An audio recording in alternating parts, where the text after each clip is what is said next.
Same-sex couples are getting married in some Alabama counties, but not in others. On Monday, a federal ruling made Alabama the 37th state where gay marriage is legal. But Alabama Chief Justice Roy Moore ordered state probate judges to refuse to give marriage licenses to same-sex couples. It has created mass confusion, even led to some arrests. The fight between the state of Alabama and the federal government over gay marriage. Probate judges caught in the middle, with some officials refusing to issue marriage licenses after being told not to do so by their superiors. Others going by the letter of the federal government law, which said this week Alabama was the latest state in the nation to allow gay marriage. Alabama is being lauded and mocked at the same time, and it's beginning to wear on those from both sides of the debate. Let's welcome to MidPoint. He is the host of Birmingham's Morning News with JT at 105.5 WERC FM. The man himself, JT, joins us on MidPoint. JT, how are you today?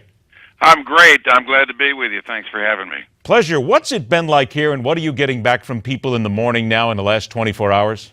Well, you're right. It's been both sides of the fence, and both sides are very passionate about it. I think what it comes down to is, who's defining marriage? Is it the courts? Is it the government? Is it God? And this part of the country, obviously, being the Bible Belt, and Alabama probably the buckle of that Bible Belt, Christians are weighing heavy on this. And our Chief Justice, Roy Moore, is certainly taking the position of a Christian in that God directs him in one direction, and being somebody that represents the court presents a weird set of circumstances for him.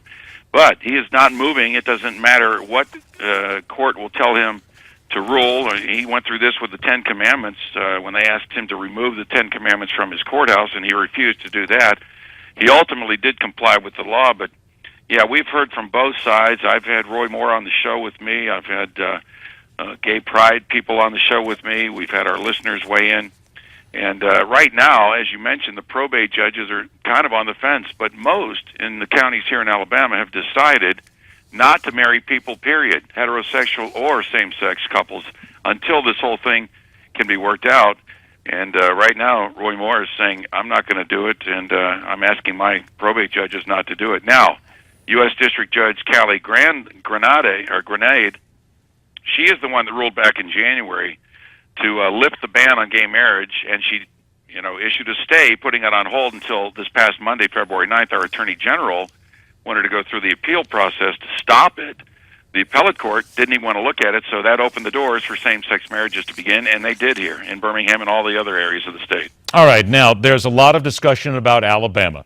And there are many people around the country right now who are looking what's happening here, and they are looking at Alabama as nothing more than a state filled with bigots, and they are using what happened in the 1960s and the civil rights cases, indeed, to say that simply this is what happens in Alabama. It is a state that does not want anything except if it's their way, if it's God-fearing, if it's white. How are the people there reacting when they hear these slams that are coming from every corner? Well, it's a ludicrous, argument to begin with. First of all, this is nothing like the civil rights movement. If you want to talk about where God stands on, civil rights and racism versus homosexuality, God's pretty clear throughout the Bible where he stands on homosexuality. God's also clear that racism is a sin. So Dr. Martin Luther King's fight for equal rights for black people was the right thing to do. The fight to get homosexuals to marry, in God's eyes, in the biblical Christian world, is not the same thing. God speaks against homosexuality, but he was in favor of what Dr. King is promoting as far as racism is a bad thing to do. I guess they're pointing it, though, JT, as hate is what they're saying. People are saying that Alabama is a state full of hate. Alabama's also full of fat people that eat barbecue. The perceptions about Alabama nationally are just as bad as they are about people that live in California, or that Pittsburgh's an ugly steel town. The national perceptions, most of the time, are not true, and there are great people that live in the state of Alabama as well as other parts of the country. I got about 30 seconds left here. Let me just get this out. 30 seconds left. Are you getting the sense from your mornings, the people who are calling in, that they are in favor of fighting this, that they are in favor of standing against the federal government?